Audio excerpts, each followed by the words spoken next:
સ્વાગત છે તમારું આજના મારા એક નવા વિડીયોમાં।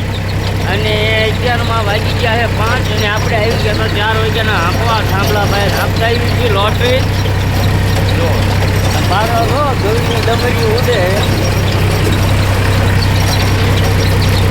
ને આવું બધું વાતાવરણ છે। 10 વીઘાનું આપવાનું છે, હજી 2 વીઘા જેવું આંક્યું છે આપણે।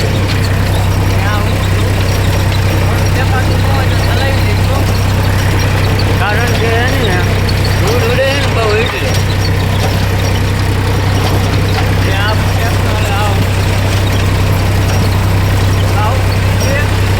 અહીંયા ધૂળ ઉડે જો કાંઈ દેખાતું નથી, ચાલે આટલી ધૂળ ચડી ગઈ। તો આવું બધું છે તો વિડીયો આગળ તમને નવી અપડેટ આપતો રહી જાય।